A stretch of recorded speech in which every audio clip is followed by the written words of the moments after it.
नमः शिवाय। ओम श्री शाम शिवाय नमः। दोस्तों नमस्कार, हमारा नाम योगेश शुक्ला है और आप इस समय इस पर संदेश देख रहे हैं।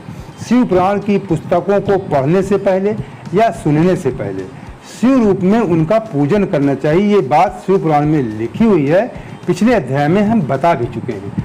तो आपकी स्क्रीन में जो शिव पुराण की 2 पुस्तकें हैं, प्रमाणित पुस्तकें हैं, इनका आप दर्शन कीजिए, मन एकाग्र कीजिए और इनका प्रणाम कीजिए। फिर आगे हम आपको भोलेनाथ के असली दर्शन करवाते हैं।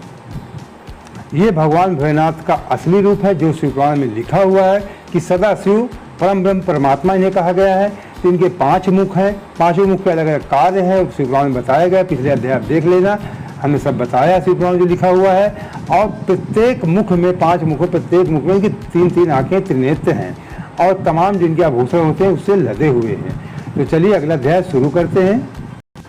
कल हमने आपको शिव पुराण के विद्येश्वर संहिता का 14वां अध्याय सुनाया था। आज हम आपको 15वां अध्याय सुनाएंगे।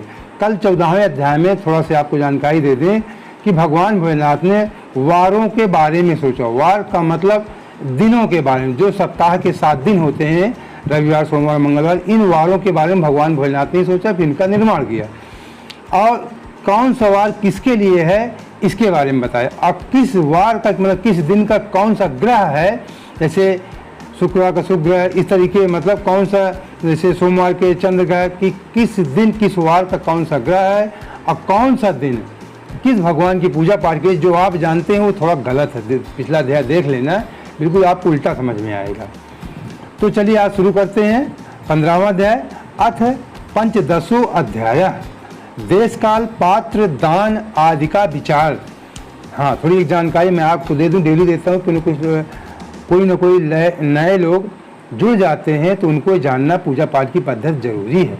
अगर आप शिव मंदिर में पूजा करने जाते हैं, लिंग के सामने पूजा करते हैं, तो निराकार परम ब्रह्म है, वो सदा शिव का निराकार रूप है। इसलिए वहाँ पे ओम मंत्र का, ओम नमः शिवाय नहीं, ओम केवल ओम, इस मंत्र का, प्रणव मंत्र का जाप करना चाहिए।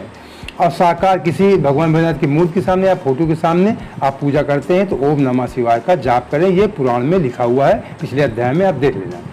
हाँ, तो शुरू करते हैं। समस्त ऋषिगण बोले सूत जी से, समस्त पदार्थों के ज्ञाताओं में श्रेष्ठ जी सूत जी कि हे श्रेष्ठ जी, उनको समस्त ज्ञाताओं को श्रेष्ठ मान रहे हैं ऋषिगण सूत जी को। अब आप क्रमशः देश काल आदि का वर्णन करें। सूत जी बोले, हे महर्षियों, देवयज्ञ आदि कर्मों में अपना शुद्ध ग्रह समान फल देने वाला होता है। कर्मों में अपना शुद्ध ग्रह, अपना घर, मतलब देवयज्ञ आदि कामों के लिए शुद्ध अपना घर समान फल देने वाला होता है। अर्थात अपने घर में किए हुए देवयज्ञ आदि शास्त्रोक्त कर्म को, फल को सम मात्र देने। पूजा पाठ कोई के आप यज्ञ करते हैं, कोई भी काम करते हैं घर में, तो सम मात्रा में फल को सम मात्रा में देने वाला होता है। बस थोड़ा बहुत ज़्यादा फल नहीं, सम मात्रा में फल मिलता है आपको घर में अगर आप करवाते हैं। गौशाला में, अगर गौशाला में आप करवाते हैं, गौशाला में घर की अपेक्षा 10 गुना फल देता है। तो एक जानकारी और दे दें, अध्याय बड़ा है तो जहाँ समझाने वाली चीज़ें वहाँ हम रुक बताएंगे, अब बाकी थोड़ा जल्दी में पढ़ेंगे, इसके लिए आपका समय बर्बाद न हो। गौशाला का स्थान, अगर घर में पूजा पाठ कोई कुछ भी आप करते हैं उसके अपेक्षा गौशाला में करते हैं तो 10 गुना फल आपको मिलेगा। जलाशय तट पर करते हैं तो घर गौशाला से भी 10 गुना, मतलब सबका 10 गुना बढ़ता जाएगा। अगर आप घर में कोई यज्ञ पूजा पाठ करते हैं, गौशाला में करते हैं, तो घर की अपेक्षा 10 गुना ज़्यादा लाभ मिलेगा गौशाला में करने में। और गौशाला से ज़्यादा 10 गुना जलाशय तट पर, कहीं कोई जल भरा है, बड़ा तालाब है, कुछ उसके आसपास कहीं करते हैं तो उसका 10 गुना महत्व आपको मिलेगा, फल मिलेगा। जहाँ बेल तुलसी पीपल वृक्ष, जहाँ पे बेल तुलसी पीपल वृक्ष हो, वहाँ पे अगर आप पाठ मतलब इस तरह का यज्ञ पूजा प्रस्थान जो भी आप करते हैं, तो आपका बेल तुलसी पीपल वृक्ष, इन 3 बेल तुलसी पीपल वृक्ष मूल निकट हो, इनके निकट आप पूजा पाठ करते हैं तो वह स्थान जलाशय से, ये जलाशय से भी 10 गुना फल देने वाला होता है अगर यहाँ हम पूजा पाठ करें बेल तुलसी पीपल वृक्ष के पास। हाँ, देवालय, अगर मंदिर, देवालय को उससे भी 10 गुना महत्व का स्थान बताया गया है, देवालय को उससे भी 10 गुना स्थान बताया गया है, सब एक दूसरे से 10 गुना। तीर्थ भूमि, किसी तीर्थ में है तो तीर्थ भूमि का तट दिवाले से भी 10 गुना महत्व बताएगा, महत्व रखता है, उससे 10 गुना श्रेष्ठ है। ठीक, और उससे 10 गुना श्रेष्ठ है नदी का किनारा, हाँ उससे 10 गुना श्रेष्ठ है, दिवाले से भी 10 गुना श्रेष्ठ है, उससे 10 गुना मतलब उससे 10 गुना श्रेष्ठ है नदी का किनारा, दिवाले से भी 10 गुना श्रेष्ठ है किसी नदी के किनारे अगर पूजा पाठ को यज्ञ करते हैं, इससे भी 10 गुना, उससे भी 10 गुना उत्कृष्ट है तीर्थ नदी का तट, कोई जैसे गंगा आदि हैं, इन नदियों के किनारे करते हैं तो उससे ज़्यादा 10 गुना आपको फल मिलेगा। उससे भी 10 गुना महत्व रखता है सप्तांग गंगा नामक, सप्तांग गंगा के किनारे का, कोई सप्तांग गंगा मैं भी ज़्यादा नहीं जानता, सप्तांग गंगा के किनारे का तो उससे ज़्यादा 10 गुना आपको मिलेगा। सप्तांग गंगा नामक नदियों का तीर्थ, वहाँ 10 गुना ज़्यादा मिलेगा। गंगा, गोदावरी, कावेरी, ताम्रपर्ण, सिंधु, सरयू, नर्मदा, इन 7 नदियों को हाँ लिखा, नीचे लिखा भी हुआ है, सॉरी गलती क्षमा करें, नीचे लिखा हुआ भी है, मुझे याद नहीं था। मुझे 7 गंगा जो लिखी हुई हैं, मतलब कि अगर तीर्थ नदी या गंगा के किनारे किसी तीर्थ नदी, जो तीर्थ नदी कोई भी हो सकती है, तमाम तीर्थ नदियाँ हमारे यहाँ हैं, उनमें अगर आप पूजा पाठ करते हैं 10 गुना फल मिलेगा। और अगर सप्त गंगा, ये 7 गंगाएँ हैं, इनके किनारे पूजा पाठ उसका भी उससे भी 10 गुना फल मिलेगा। अब 7 गंगा कौन, सप्त गंगा कौन है, इनको समझ लीजिए। गंगा, जो गंगा आप जानते हैं, गोदावरी है, कावेरी है, ताम्रपर्ण है, सिंधु है, सरयू है और नर्मदा, इन 7 नदियों को सप्त गंगा कहा गया है। समुद्र के तट का स्थान इनसे भी 10 गुना अधिक पवित्र माना गया है। इन नदियों से अगर समुद्र किनारे पूजा पाठ करते हैं तो इन नदियों से भी ज़्यादा 10 गुना आपको फल मिलेगा। पर्वत के शिखर का मतलब पर्वत के शिखर का प्रदेश समुद्र तट से, मतलब समुद्र तट से भी ज़्यादा 10 गुना फल आपको पर्वत के शिखर में पूजा पाठ करने में मिलेगा। सबसे अधिक महत्व का वह स्थान जानना चाहिए जहाँ, सबसे अधिक महत्व का स्थान उसको मानना चाहिए जहाँ मन लग जाए। लास्ट में लिखा है कि सबसे अधिक महत्व वही है जहाँ आपका मन लग जाए। यहाँ तक देश का वर्णन हुआ है। अब काल का तारतम्य बताया जाता है, अब काल के बारे में बताया जाता है। सतयुग में, अब ये काल है जो सतयुग में यज्ञ, दान आदि कर्म पूर्ण फल देने वाले होते हैं। सतयुग में कोई यज्ञ, दान कुछ भी कर्म करते हैं तो आपको पूर्ण फल मिलता है, ऐसा जानना चाहिए। त्रेता युग में उसका 3/4 फल मिलता है, त्रेता युग में जो किया जाता है उसका 3/4 मिलता है। द्वापर में सदा आधे ही फल की प्राप्ति होती है। द्वापर में कोई यज्ञ पूजा पाठ में उसका आधा फल मिलता है। कलयुग में 1/4 फल की प्राप्ति समझनी चाहिए। कलयुग में है जो हम यज्ञ पूजा पाठ करते हैं उसका 1/4 फल मिलता है। आधा कलयुग बीतने पर, अगर आधा कलयुग बीत जाता है तो उस फल में से भी चतुर्थांश कम हो जाता है। जो 1/4 फल मिलता है उसका भी चतुर्थांश कम हो जाता है जब आधा कलयुग बीत जाएगा। अभी आधा कलयुग नहीं बीता है। कलयुग लगभग इस समय 5,500 कुछ 5,500 550 वर्ष के लगभग अभी कलयुग बीता है। मतलब 5,000 550 वर्ष के लगभग अभी कलयुग बीता है। शुद्ध अंतःकरण वाले पुरुष को शुद्ध एवं पवित्र दिन मास फल देने वाला होता है। हे विद्वान ब्राह्मणों, सूर्य संक्रांति के दिन किया हुआ सत्कर्म पूर्वोक्त शुद्ध दिन की अपेक्षा 10 गुना फल देने वाला होता है। यह जानना चाहिए उससे भी 10 गुना अधिक महत्व उस कर्म का है जो विषु नामक योग में किया जाता है। दक्षिणायन आरंभ होने के दिन अर्थात कर की संक्रांति में किए हुए पुण्य कर्म का महत्व विषु से भी 10 गुना अधिक माना गया है। उससे भी 10 गुना अधिक मकर संक्रांति में, और उससे भी 10 गुना अधिक चंद्रग्रहण में किए। हाँ, ये बहुत महत्वपूर्ण बात है, मैं इसे अंडरलाइन भी कर दिया हूँ कि चंद्रग्रहण में जो आप कोई पुण्य कार्य करते हैं, जो कुछ भी करते हैं, तो किए हुए पुण्य का महत्व है। चंद्रग्रहण में पूजा पाठ कुछ भी किया जाता है तो चंद्रग्रहण के समय तो बहुत अच्छा पुण्य मिलता है। लेकिन सूर्य ग्रहण में सबसे उत्तम है। अगर सूर्य ग्रहण के समय कोई आप पूजा पाठ कुछ भी करते हैं तो उसका बहुत अच्छा, सबसे ज़्यादा महत्व है सूर्य ग्रहण के समय, चंद्रग्रहण से भी ज़्यादा। उसमें किए गए पुण्य कर्म का फल चंद्रग्रहण से भी अधिक होता है। सूर्य ग्रहण के समय जो हम पुण्य कर्म करते हैं वो चंद्रग्रहण से अधिक होता है और पूर्ण मात्रा में होता है, और फल अधिक मिलता है, पूर्ण मात्रा में मिलता है। इस बात को विज्ञ पुरुष जानते हैं। जगत रूपी सूर्य का राहु रूपी विश्व संयोग होता है।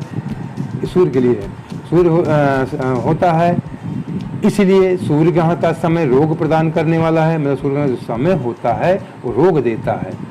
अतः उस विष की शांति, उस रोग मतलब कि हमें कोई रोग न ग्रहण करे, उस शांति के लिए उस समय स्नान दान और जप करना चाहिए। उस समय पूजा पाठ स्नान धो के बड़े दान पुण्य करो, पूजा पाठ करना चाहिए जो सूर्य ग्रहण पड़ रहे हों। वह काल विष की शांति के लिए उपयोगी होने, वो काल विष की शांति के लिए है। अगर आप नहा धो के पूजा पाठ करते हैं, दान करते हैं, होने के कारण पुण्यप्रद माना गया है, बहुत पुण्यदायी माना गया है। जन्म क्षेत्र के दिन तथा व्रत की पूर्ति के दिन का समय सूर्य ग्रहण के समान ही समझा जाता है। जन्म नक्षत्र के दिन और व्रत की पूर्ति के लिए दिन का समय सूर्य ग्रहण के समान ही समझा जाता है, परंतु महापुरुषों के संग का काल करोड़ों सूर्य ग्रहण के समान पावन है। बहुत अच्छी बात है, परंतु महापुरुषों के संग का काल, जो महापुरुषों के संग आप समय बिताते हैं वो करोड़ों सूर्य ग्रहण के समान, मतलब करोड़ों सूर्य ग्रहण के समान आपको पावन है, फल मिलता है। ऐसा ज्ञानी पुरुष मानते हैं। तपोनिष्ठ योगी ज्ञाननिष्ठ यति ये पूजा के पात्र हैं, क्योंकि ये पापों के नाश कारण होते हैं। जिसने 24 लाख गायत्री का जाप कर लिया, मैंने लाइन किया देख लेना, जिसने 24 लाख गायत्री का जप कर लिया हो वह ब्राह्मण भी पूजा का पात्र है। उसका पूजन संपूर्ण फलों और भोगों को देने में समर्थ है। बहुत अच्छी बात लिखी है। अगर आप ब्राह्मण हैं और 24 लाख गायत्री का मंत्र आपने जाप कर लिया तो आप देवतुल्य हो जाएंगे। वो ब्राह्मण पूजा का पापी, पूजने लायक ब्राह्मण, उसकी पूजा पाठ की जा सकती है और उसका पूजन संपूर्ण फलों, उसका पूजन करते हैं संपूर्ण फलों, जो फल देवताओं से मिलता है, संपूर्ण फल भोगों को देने में समर्थ, देने के लिए समर्थ होता है। ऐसा ब्राह्मण जिसने 24 लाख गायत्री मंत्र का जाप किया हो, उसका पूजन किया जाए तो हमें संपूर्ण फल और भोग सुख सुविधाओं वो देने में हमको समर्थ होता है। जो पतन से त्राण करता अर्थात नरक से गिराने से बचाता है, वो हमको नरक से, त्राण से, हर तरह की मतलब पापों से मुक्ति दिलाता है, हर तरह सुख सुविधा प्रदान करने वाला ब्राह्मण होता है। ऐसा फल मिलता है उसके पूजने से। उसके लिए इसी गुण के कारण शास्त्र में पात्र शब्द का प्रयोग होता है। मतलब जो 24 लाख गायत्री मंत्र का जाप किए उसको शास्त्रों में पात्र शब्द का इस्तेमाल होता है। वह दाता को पाप से त्राण प्रदान करने के कारण पात्र कहलाता है। वो जो मतलब उसकी पूजा पाठ करता है उसको पाप से मुक्ति दिलाता है। गायत्री अपना गान करने वाले का अधोगति से त्राण करती हैं। गायत्री अपना गान, जो गायत्री घात गायत्री मंत्र का जाप करते हैं उसको अधिगति से त्राण करती हैं, इसलिए वह गायत्री कहलाती हैं। जैसे इस लोक में जो धनहीन है, गायत्री जी की उत्पत्ति शिव से हुई है, जैसा इस लोक में धनहीन है वह दूसरों को धन नहीं दे सकता, हाँ, जो यहाँ धनवान है वह दूसरों को धन दे सकता है, उसी तरह जो स्वयं शुद्ध और पवित्र आत्मा है वही दूसरे मनुष्यों को त्राण और उद्धार कर सकता है। जो अभी जो पिछले लिखा था कि ब्राह्मण 24 लाख वाली बात है कि जो मनुष्य पवित्र आत्मा है वो दूसरे मनुष्यों का उद्धार कर सकता है। जो गायत्री का जप करके शुद्ध हो गया है वही शुद्ध ब्राह्मण कहा जाता है। जो गायत्री का जप करके शुद्ध हो जाता है, असली में शुद्ध ब्राह्मण वही कहा जाता है। ब्राह्मण सभी कहे जाते हैं, कंफ्यूज मत होना, पुराण में बहुत जगह लिखा है, मैंने पढ़ा है। जो शास्त्रहीन होते हैं केवल जातिगत ब्राह्मण, उन्हें ब्राह्मण कहा जाता है, लेकिन पूर्ण रूप से शुद्ध ब्राह्मण नहीं, पूर्ण रूप से ब्राह्मण नहीं कहा जाता, नाम के ब्राह्मण होते हैं।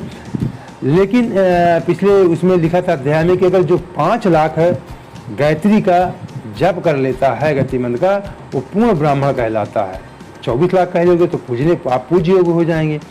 ये भी लिखा था पिछले अध्याय में, अगर 1 लाख गायत्री का मंत्र 1 लाख से कम मंत्र के जप किए हैं तो उसे वैदिक कार्यों में नहीं बैठाना चाहिए। ये भी उल्लेख है कि 5 लाख करता है तो पूर्ण संपूर्ण ब्राह्मण है वो, और 1 लाख में जाप किए तो वैदिक कार्यों में बैठाना चाहिए। 1 लाख से कम जाप किए तो उस ब्राह्मण को वैदिक कार्यों में नहीं बैठाना चाहिए। 24 लाख कर लोगे तो आप पूज्य हो जाओगे और सभी को आशीर्वाद प्रदान करने लायक हो, सबको जो आपको पूजेगा उसको सब फल प्राप्त होंगे। हाँ, इसलिए दान जप होम पूजा इन सभी कर्मों के लिए वही शुद्ध पात्र है। ऐसा ब्राह्मण ही दान लेने और रक्षा करने की पात्रता रखता है। बहुत अच्छी बात लिखा है। जो शुद्ध ब्राह्मण है, जो किसने गायत्री का करके शुद्ध हो गया है, वो दान जप होम पूजा इन सभी का दान के लिए दान देना है तो वो सब ब्राह्मण बहुत अच्छा है। उससे जप करवाने के लिए होम आदि करवाने के लिए वो शुद्ध पात्र है, बहुत अच्छा ब्राह्मण है, शुद्ध पात्र है। हाँ, पात्र शब्द में पिछले करें पात्र शब्द उसको इस्तेमाल किया जाएगा। जो 24 लाख गायत्री का मंत्र जाप की होगा उसको पात्र शब्द किया कहा जाएगा। ऐसा ब्राह्मण ही दान लेने रक्षा करने की, ऐसा ब्राह्मण दान लेने योग्य है और आपकी रक्षा भी कर सकता है। स्त्री हो या पुरुष जो भी भूखा हो वही अन्न दान का पात्र है। जो व्यक्ति भूखा हो कायदे से उसी को दान करना, अन्नदान उसी को करना चाहिए, वही पात्र होता है। जिसका पेट भरा हो उसको अन्नदान करने से कोई फायदा नहीं। श्रेष्ठ ब्राह्मण को समय पर बुलाकर उसे धन अथवा उत्तम वाणी से संतुष्ट करना चाहिए। अच्छे ब्राह्मण को बुला करके धन से और बढ़िया अच्छे वाणी से सम्मान से उसको संतुष्ट करना चाहिए। इससे अभीष्ट फल की प्राप्ति होती है। जिसको जिस वस्तु की इच्छा हो उसे उस वस्तु बिना मांगे ही दे दी जाए। मतलब किसी को घर में कोई समस्या, गरीब व्यक्ति कोई उसकी ज़रूरत है और आप समझ जाएं कि इसको इस चीज़ की ज़रूरत है, उसको बगैर मांगे दे दें तो उस दान का पूरा फल प्राप्त होता है। तो दाता को, देने वाले को लिखा हुआ है, उस दान का पूरा फल प्राप्त होता है। ऐसा महर्षियों की मानता है। ऐसा महर्षि लोग मानते हैं कि आप किसी की ज़रूरत है, समझ जाएं, इसको बगैर मांगे दे दें तो पूरा फल आपको दान को मिलेगा। जो याचना करने के बाद दिया गया है, जो कोई व्यक्ति मांगता है आपसे कोई चीज़, उसके बाद जो आप देते हैं वह दान आधा ही फल देने वाला बताया गया है। तो इसलिए आप किसी की देख रहे हैं कोई परेशान है, मुसीबत में है, तो आप अपने मन से दान कर देंगे तो पूरा फल मिलेगा। और मांगने के बाद आपने दिया तो आपको आधा फल मिलेगा। अपने सेवक को दिया हुआ दान 1/4 फल देने वाला कहा गया है। जो आपके घर में नौकर चाकर सेवक हैं उनको जो आप दान देते हैं वो आपको 1/4 फल मिलता है। हे विप्रो, जो जाति मात्र से ब्राह्मण, देख लीजिए लिखा है, हे विप्रो, जो जाति मात्र से ब्राह्मण है और दीनता पूर्ण वृत्ति से जीवन बिताता है। केवल जाति का ब्राह्मण है और गरीबी में रहता है, दीनता पूर्ण जीवन बिताता है, उसे जाति मात्र और गरीब है, उसे दिया हुआ धन का दान दाता को इस भूतल पर 10 वर्षों तक भोग प्रदान करने वाला होता है। जो जाति नाम से केवल ब्राह्मण है और गरीब है उसको अगर आप दान देते हैं तो इस धरती पर आपको 10 वर्षों तक भोग, अच्छी सुख सुविधा आपको मिलेगी। वही दान यदि वेद वेत्ता और उसी दान को अगर वेद वेत्ता मतलब पढ़े लिखे अच्छे जो वेदों के ज्ञान वाला ब्राह्मण है, जिसको वेद पुराणों का ज्ञान हो, ऐसे ब्राह्मण को दिया जाए तो वह स्वर्ग लोक में देवताओं के 10 वर्षों तक दिव्य भोग देने वाला होता है। मतलब वो स्वर्ग लोक में जैसे देवता लोग 10 वर्ष दिव्य भोग करते हैं उस प्रकार का आपका फल मिलेगा आपको, अगर किसी ज्ञानी और योग्य विद्वान ब्राह्मण को दान देते हैं। गायत्री जापक ब्राह्मण को दान देने से, जो गायत्री का मंत्र करता हो उस ब्राह्मण को दान देने से सत्यलोक में 10 वर्षों तक पुण्य भोग प्राप्त होता है। और विष्णु भक्त ब्राह्मण को दिया गया दान वैकुंठ की प्राप्ति कराने वाला जाना जाता है। जो विष्णु भगवान हो का भक्त हो ब्राह्मण, उसे आप दान देंगे तो वैकुंठ की प्राप्ति होगी। शिव भक्त विप्र को दिया हुआ दान कैलाश की प्राप्ति है। अगर शिव भक्त पर कोई ब्राह्मण है उसको दान देते हैं तो कैलाश की प्राप्ति कहा गया है, कैलाश की प्राप्ति कराने वाला है वो ब्राह्मण, वो दान होगा। इस प्रकार सबको इन लोकों में भोग प्राप्ति के लिए दान देना चाहिए। इस प्रकार लोकों में भोग प्राप्ति के लिए बहुत सही बात लिखा है कि यहाँ पे दान, अगर आप सुख सुविधा भोगना चाहते हैं, ऐश्वर्य से रहना चाहते हैं तो दान देना सीख लीजिए, तभी आपको ऐश्वर्य मिलेगा, सब सुविधाएं भोग पाएंगे आप। रविवार के दिन ब्राह्मण को दशांग अन्न देने वाला मनुष्य दूसरे जन्म में 10 वर्षों तक निरोग रहता है। बहुत समानता पूर्वक बुलाना, अभ्यंग, चंदन आदि, पाद सेवन, वस्त्र गंध आदि से पूजन, घी के मालपुए आदि सुंदर भोजन, छौ रस व्यंजन, दक्षिणा सहित तांबूल, नमस्कार जाते समय, अनुगमन, ये अन्नदान के 10 अंग कहे गए हैं। ये सब होना चाहिए, अन्नदान के साथ साथ ये भी करना चाहिए। 10 ब्राह्मणों को रविवार के दिन दशांग अन्न का दान देने वाला 100 वर्ष तक निरोग रहता है। ये जो रोगी हों उनके लिए जानना बेहद जरूरी है। रविवार के दिन ब्राह्मण को दशांग अन्न देने वाला 10 वर्षों तक निरोग रहता है, रविवार के दिन करते हैं। बहुत सम्मानपूर्वक बुलाना, ब्राह्मण को बुलाना चाहिए। अभ्यंग यानी चंदन आदि पाद सेवन, वस्त्र गंध आदि से पूजन, उसको पूजन करिए, घी के मालपुए खवाइए, सुंदर भोजन कराइए, छाय रसों, ये सब चीज़ें जो लिखी हुई हैं। फिर उसका तांबूल पान सुपारी खवाइए, नमस्कार कीजिए, मतलब अच्छे से अच्छे ढंग से जिस ढंग से भगवान की पूजा आप करते हैं ऐसा करते हैं। अगर रविवार के दिन आपको रविवार के दिन ब्राह्मण ऐसा करते हैं तो आपको 10 वर्षों तक आप निरोग रहते हैं। और 10 ब्राह्मण नीचे लिखा है, ये एक ब्राह्मण के बारे में नीचे लिखा हुआ है 10 ब्राह्मणों को रविवार के दिन दशांगन। अगर आप 10 ब्राह्मणों को रविवार के दिन ऐसे ढंग से पूजा पाठ करके पूरा उसका दान करते हैं, खिलाते पिलाते हैं, तो 100 वर्ष तक आप निरोग रहेंगे, आपको रोग नहीं होगा। सोमवार आदि विभिन्न वारों में सोमवार आदि विभिन्न वारों में अन्नदान का फल उन वारों के अनुसार दूसरे जन्म में पृथ्वी लोक प्राप्त होता है, ऐसा जानना चाहिए। 7 वारों में 10-10 ब्राह्मणों को दशांग अन्नदान करने से 100 वर्ष तक आरोग्य आदि फल प्राप्त होते हैं। इस प्रकार रविवार के दिन ब्राह्मणों को अन्नदान करने वाला मनुष्य 1000 वर्षों तक शिवलोक में आरोग्य लाभ पाता है। इसी प्रकार 1000 ब्राह्मणों को अन्नदान करके मनुष्य 10,000 वर्षों तक आरोग्य भोग करता है। विद्वान को सोमवार आदि दिनों में विषय में भी ऐसा जानना चाहिए कि सोमवार में भी ऐसा होता है जो रविवार को फल मिलता है। रविवार को गायत्री जप से पवित्र अंतःकरण वाले 1000 ब्राह्मणों को अन्नदान करके मनुष्य सत्यलोक में आरोग्य आदि भोगों को प्राप्त करता है। इसी प्रकार 10,000 ब्राह्मणों को दान देने से विष्णुलोक में ऐसी प्राप्ति होती है जो 1,00,000 ब्राह्मणों को अन्नदान करने से रुद्रलोक में भोग आदि की प्राप्ति होती है। तमाम चीज़ें लिखी हैं।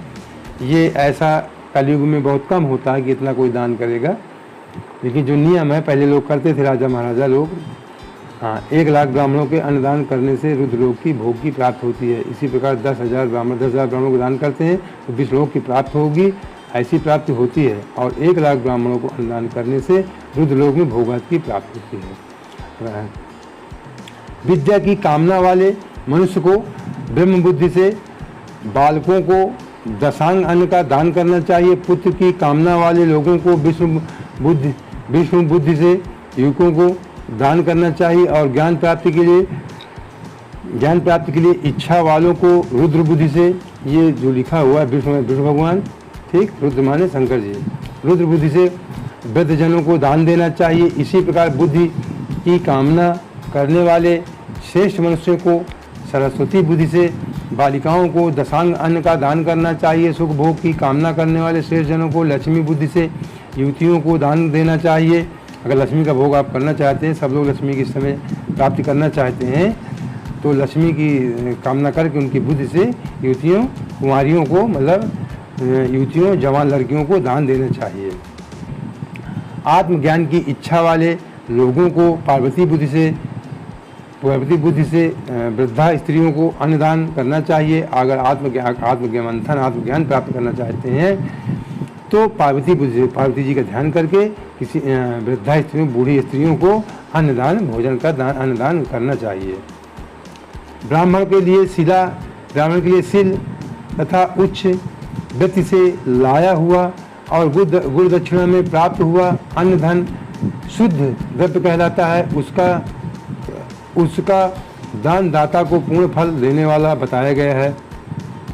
शुद्ध का मतलब कोश लिखा शुक्ल, शुद्ध जो आप समझते हैं उसका सही रूप शुक्ल भी है। शुक्ल अगर कहते हैं तो उसका मतलब शुद्ध ही होता है। शुद्ध प्रतिग्रह मतलब दान। प्रतिग्रह में मिला हुआ द्रव्य मध्यम द्रव्य कहा जाता है। और खेती व्यापार से आज से प्राप्त धन अधम द्रव्य कहा जाता है। क्षत्रियों को सौर से कमाया हुआ, वैश्यों को व्यापार से कमाया हुआ, शूद्रों को सेवा वृत्ति से प्राप्त किए हुए धन का भी उत्तम द्रव्य कहलाता है। धन की इच्छा रखने वाली स्त्रियों को धन पिता एवं पति से मिला हुआ हो, उनके लिए वह उत्तम द्रव्य है। किसके लिए कौन सा धन अच्छा है वो हमने कर्म के अनुसार गौ आदि 12 वस्तुओं का चैत्र आदि 12 महीने में क्रमशः दान करना चाहिए, अथवा किसी पुण्य काल में एकत्रित करके अपनी अभीष्ट प्राप्ति के लिए, अथवा किसी पुण्य काल में एकत्रित करके अपने भीष्ट प्राप्ति के लिए इनका दान करना चाहिए। गौ, भूमि, तिल, सुवर्ण, घी, वस्त्र, धान्य, गुड़, चांदी, नमक, कोहड़ा और कन्या, यही 12 वस्तुएं हैं जिनको आप दान करें, आपको अभीष्ट प्राप्त होगी। इन 12 वस्तुओं को दान कर सकते हैं आप। गोदान में दी हुई गाय के उपकारी गोबर से, धन धान्य से, ठोस पदार्थों के आश्रय से टिके हुए पापों का नाश होता है। उसके गोमूत्र से जल, तेल आदि तरल पदार्थों में रहने वाले पापों का नाश होता है। उसके दूध, दही और घी से कायिक, वाचिक, मानसिक कहने से और वाचिक बोलने से, मानसिक मन से तीनों प्रकार के पाप नष्ट हो जाते हैं। उनसे कायिक आदि पुण्य कर्मों की पुष्टि भी होती है। ऐसा बुद्धिमान मनुष्य को जानना चाहिए। हे ब्राह्मणों, भूमि का दान इहलोक परलोक में प्रतिष्ठा। हे ब्राह्मणों, भूमि का दान आजकल कौन दान देगा? भूमि का दान इहलोक, इस लोक और परलोक, जब आप मरने के बाद प्रतिष्ठा, आश्रय की प्राप्त कराने वाला होता है। तिल का दान बलवर्धक एवं मृत्यु निवारक कहा गया है। सुवर्ण का दान जठराग्नि को बढ़ाने वाला तथा वीरदायक है। घी के दान को पुष्टिकारक जानना चाहिए। वस्त्र का दान आयु वृद्धि कराने वाला है। अगर आप कपड़े का दान करते हैं तो आपकी आयु वृद्धि होगी, ऐसा जानना चाहिए। धान्य का दान अन्न की समृद्धि के कारण होता है। गुड़ का दान मधुर भोजन प्राप्त कराने वाला होता है। चांदी के दान से वीर की वृद्धि होती है। लवण का दान खडरस भोजन की प्राप्ति कराता है। सब प्रकार का दान संपूर्ण समृद्धि के जिद के लिए होता है। जो भी दान करते हैं सब अच्छा ही होता है कुल मिलाकर के। विज्ञ पुरुष कुष्मांड के दान को पुष्टिदायक मानते हैं। कन्या का दान आजीवन भोग देने वाला का है। कन्यादान जो होता है हमारे सनातन संस्कृति में, हिंदू धर्म में, वो आजीवन भोग भी आपको, आजीवन सुख सुखधन भोग आपको मिलता है। हे ब्राह्मणों, वह लोग और परलोक में भी संपूर्ण भोगों की प्राप्ति कराने वाला है। कन्यादान बहुत बड़ा दान होता है।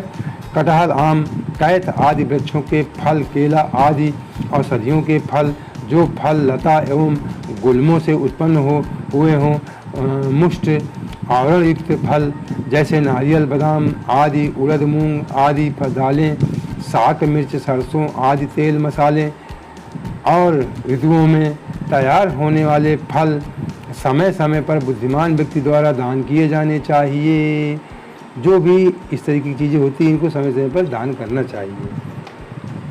विद्वान पुरुष को चाहिए कि जिन वस्तुओं से श्रवण आदि इंद्रियों की तृप्ति होती है, सुनने की, श्रवण आदि इंद्रियों की तृप्ति होती है, लिखा विद्वान पुरुष को चाहिए जिन वस्तुओं से श्रवण आदि इंद्रियों की तृप्ति होती है उनका सदा दान करना चाहिए। श्रवण आदि इंद्रियों मतलब सुनने से, जैसे आजकल ट्रांजिस्टर, रेडियो, कुछ भी कह सकते हैं, जिससे आपको संगीत या कुछ भी वेद पुराण सुनने की इंद्रियों की तृप्ति होती है, उनका सदा दान करना चाहिए।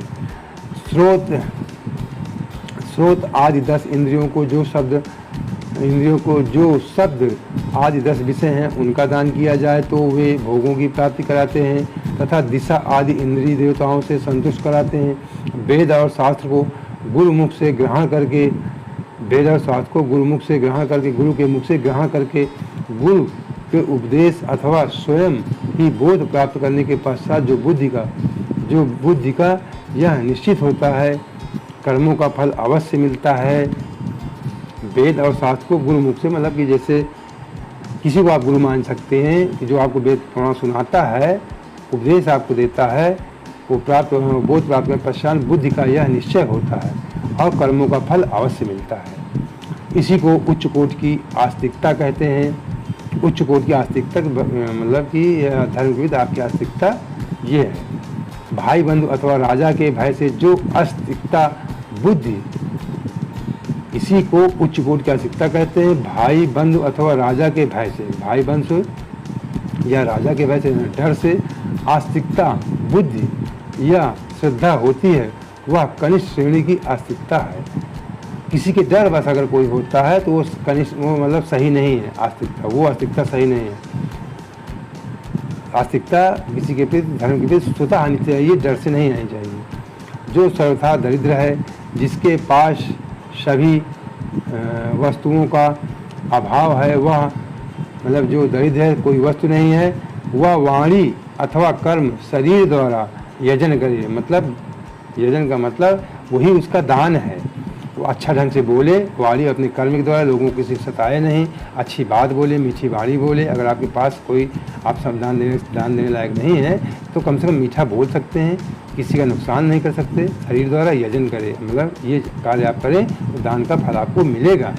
मंत्र स्तोत्र जप आदि को वाणी द्वारा किया गया यजन समझना चाहिए। मंत्र स्तोत्र जप आदि इस तरह की पूजा पाठ करें, वो आपको यजन, वही दान आपका समझना चाहिए। तथा तीर्थ यात्रा व्रत आदि को विद्वान पुरुष शारीरिक यजन मानते हैं। तीर्थ यात्रा करिए, व्रत आदि के लिए ठीक शारीरिक यजन माना जाता है, यजन मानते हैं। जिस किसी भी उपाय से थोड़ा हो या बहुत देवता तर्पण बुद्धि से जो कुछ भी दिया अथवा किया जाए, वह दान सत्कर्म भोगों की प्राप्ति कराने में समर्थ होता है। तपस्या और दान, ये दो कर्म मनुष्य को सदा करने चाहिए। तपस्या और दान, दो चीज़ सदा करना चाहिए, मतलब तपस्या करना चाहिए और दान, ये सदैव मनुष्य को करना चाहिए। तथा ऐसे ग्रह का दान करना चाहिए जो अपने वर्ण, चमक दमक या सफाई और गुण सुख सुविधा से सुशोभित हो। मतलब घर भी अगर संपन्न है तो घर भी दान कर सकते हैं, बढ़िया साफ सुथरा घर। बुद्धिमान पुरुष देवताओं की तृप्ति के लिए जो कुछ देते हैं, बुद्धिमान पुरुष देवताओं को संतुष्ट में जो भी देते हैं, वह अतिशय मात्रा में सब प्रकार से भोग प्रदान करने वाला होता है। उस दान से विद्वान पुरुष इहलोक परलोक में उत्तम जन्म और सदा सुलभ होने वाला भोग पाता है। ईश्वरार्पण बुद्धि से यज्ञ दान आदि कर्म करके मनुष्य मोक्ष फल का भागी होता है। जो मनुष्य इस अध्याय का सदा पाठ अथवा श्रवण करता है, उसे धार्मिक बुद्धि प्राप्त होती है तथा उसके ज्ञान का उदय होता है। मतलब शिव पुराण का जो पाठ करता है, इन अध्यायों को पाठ करता है, उसकी बुद्धि, उसकी धार्मिक बुद्धि प्राप्त, उसको धार्मिक धर्म पे उसकी बुद्धि लगती है, धार्मिक बुद्धि हो जाती है और उसके ज्ञान का उदय हो जाता है। ये शायद जो लोग लगातार सुन रहे होंगे, मेरे हिसाब से जब से हम शिव पुराण सुना रहे हैं, तो निश्चित रूप से आपकी बुद्धि कुछ सही हो गई होगी, आपको अच्छा लग रहा होगा, आपको मानसिक शांति मिल रही होगी, आपको भोगों की प्राप्ति भी होगी, जो आप आज का मनुष्य चाहता है कलयुग में कि हमें सुख सुविधा मिले, हमारे सारे जो मनोकामनाएं पूर्ण हो जाए, वो पूर्ण होगी, निश्चित आप मान लीजिए। तो इसीलिए हम डेली कहते हैं कि भगवान भोलेनाथ ऐसे हैं कि वो, अगर आप चालाकी सोचते हैं कि हमारा फायदा है, दूसरे को, मतलब जरा निराकार मैं बार बार कहता हूँ, निराकार परम ब्रह्म परमात्मा है वो। किसी का निर्विकार होकर, किसी का विकार मत रखिए, किसी के प्रति निर्विकार होकर सुनिए। और दूसरों को जो हम सुनाते हैं, कुछ आपको समझ में आता है, दूसरों की कहानियाँ बताइए, उससे लोगों का भी भला हो, जन कल्याण हो। जन कल्याण के लिए हम भी इसे डेली यूट्यूब में डालते हैं, जिसके आप भी इसको सुन सकें, आपका फ़ायदा हो। इसीलिए हम डेली कहते हैं कि शेयर ज़रूर कर दिया करें। तो जो माताएं बहनें हैं, फिर उनसे हम निवेदन करते हैं कि अगर पहली बार जुड़े, हमारे चैनल सब्सक्राइब नहीं किए हैं, तो जहाँ चैनल का नाम है बगल में लाल से लिखा है, उसको आप छू लीजिए, हमारे चैनल से आप जुड़ जाएंगे। उसके बाद 3 ऑप्शन आएंगे, सबसे ऊपर वाला ऑप्शन जिसमें ऑल लिखा है उसको भी छू लीजिए, जिससे जब भी अगला हम अध्याय डालेंगे उसकी सूचना आपको प्राप्त हो जाएगी। और लाइक शेयर ज़रूर कर दें। जो लाइक का निशान है थंबनेल अंगूठा वाला, उसको छू लीजिए, जो खड़ा अंगूठा ऊपर की तरफ है। और शेयर अपने जो नाते रिश्तेदार हैं या दोस्त हैं जिनका आप भला कल्याण चाहते हैं, उनको शेयर जरूर कर दिया करें। ओम नमः शिवाय। ओम श्री शाम शिवाय नमः।